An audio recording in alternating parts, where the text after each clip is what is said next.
Hello everyone, welcome back to the lecture series on general psychology. I am Dr. Olivia Kakati Sharma. I'm a psychologist and researcher, and I'm also UGC NET qualified, and I have completed my PhD in psychology from University of Delhi, and I've completed my master's in clinical psychology from Christ University, Bangalore. So today we shall be taking our journey forward and we shall talk about emotions. Okay. So in today's session, we'll cover what are emotions, the different components of emotions. Then we shall proceed to the various theories on emotions. We will talk about what the core ideas of those theories are and also what are the strengths and weaknesses of those theories. Then we shall be talking about emotions and culture and different forms of emotional expression, and then we shall wind today's session up with our discussion on emotional regulation. Okay, so let us begin. So let's begin with the perennial question: what is emotion? So emotions are fundamental to understanding psychological life. Okay, emotions are the basis of psychological life. They influence how we perceive, react to, and navigate our internal and external environments. Okay, so what do emotions do? So emotions influence how we perceive,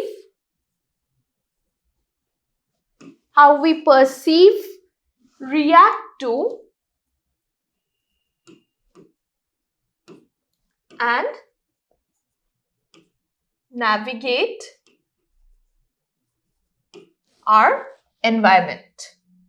Okay, so emotions are fundamental to human experience. Okay, so what kind of reactions we give to our environment, how we perceive our environmental cues, and how we navigate the various reactions to the environment are all guided by our emotions. Okay, so not only that, emotions can also guide our decision making. So our decision making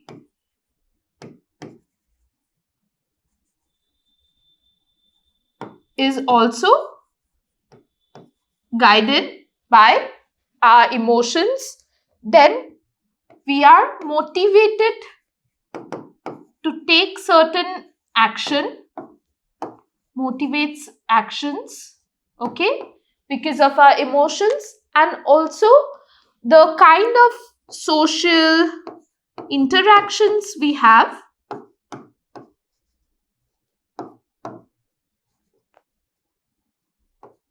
are all guided by our emotions, and most essentially it serves an evolutionary function.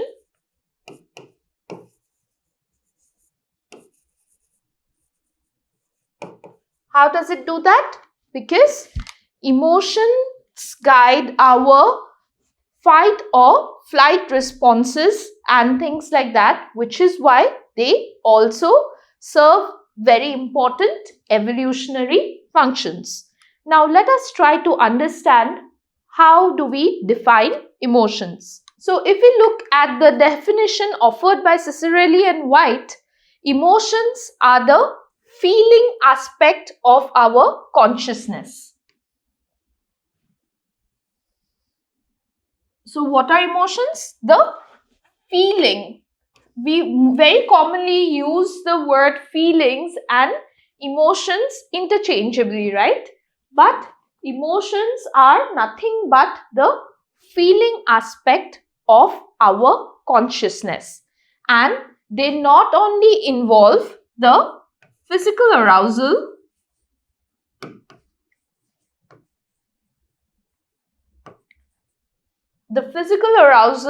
the expressive behaviors, behaviors as well as the subjective experiences.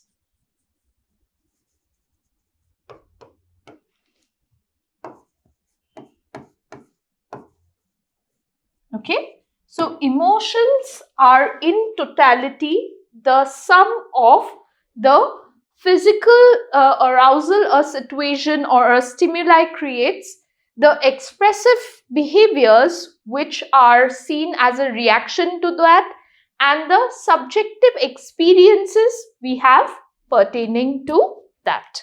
Okay, now if we look at the definition offered by Morgan and King, emotion is a complex affective state which involves a subjective feeling, a physiological activation, and expressive behavior. Now, what are these? Okay, let's begin with the subjective feeling. Okay, what a person internally experiences, the internal experiences of the person. For example, feelings of sadness, happiness, etc. are part of your subjective feeling. Suppose one is feeling happy, one is feeling sad. That encurtails the subjective feeling component of emotion. Then there is also associated with the subjective feelings, there is also a sort of physiological activation. Okay, so what do we understand by physiological activation?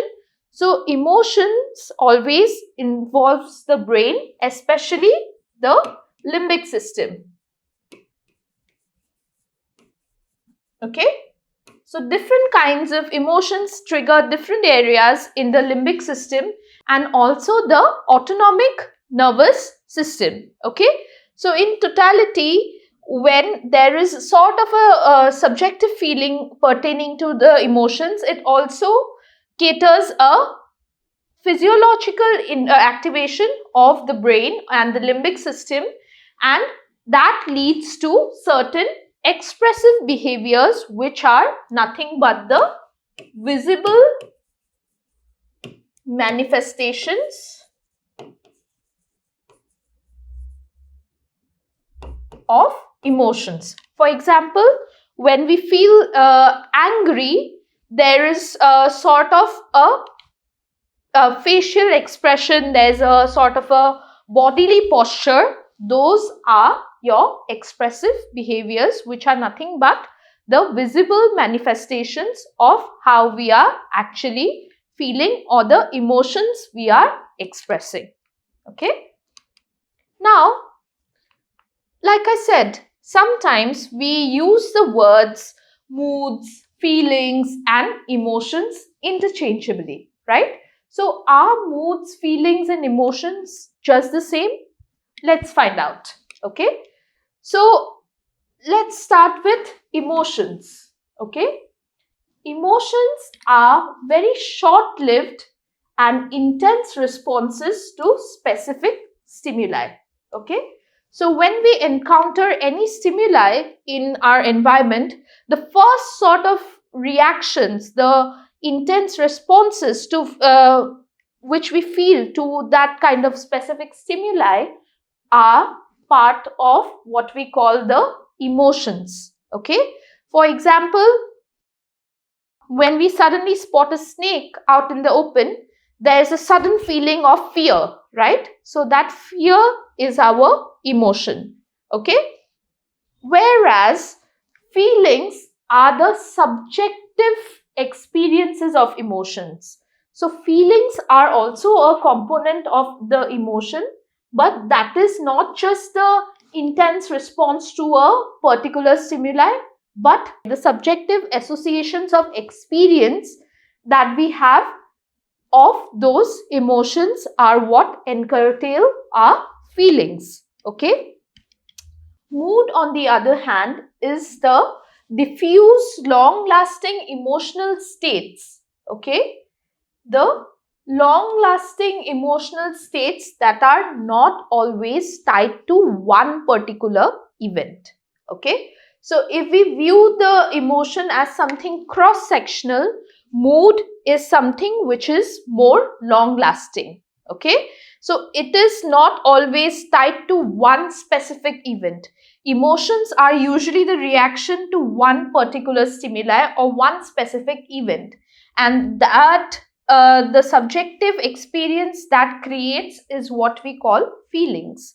But moods are the diffuse and long-lasting emotional states that are longitudinal in nature and not specifically tied to one specific event. Okay, if we look at what Morgan and King have to say, they say that moods are less intense but sometimes more sustained than emotion.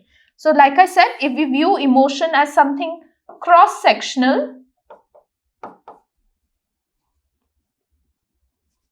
mood is rather longitudinal in nature. It is more sustained. Okay, so next we have the various components of emotion. So what exactly are the various components of emotion?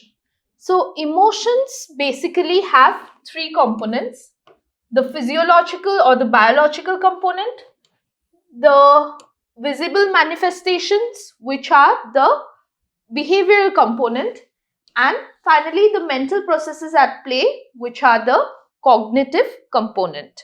The physiological component of emotion is what is controlled by the autonomic nervous system, the ANS. Okay, so this involves the changes in heart rate, the respiration and skin conductance.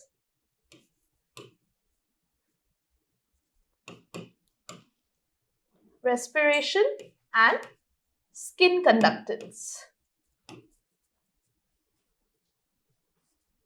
Okay, so the components of the emotional reaction which are controlled by the autonomic nervous system, for example, change in heart rate, respiration and skin conductance, is what we call the physiological component of emotion. Okay, the various brain structures involved in the physiological component of emotions include the amygdala, the hypothalamus,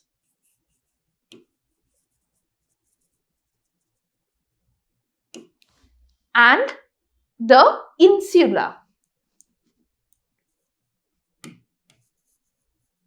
So these are the components of the brain.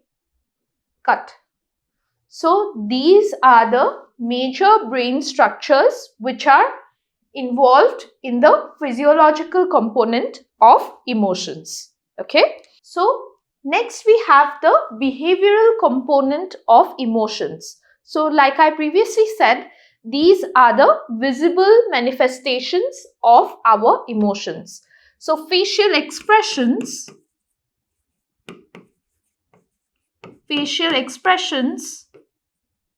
bodily gestures,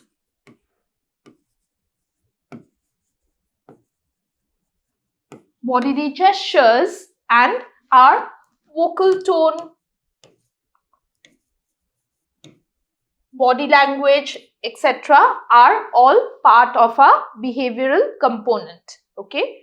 Finally, the cognitive component consists of the evaluation and interpretation of the stimuli that we perceive, that we see.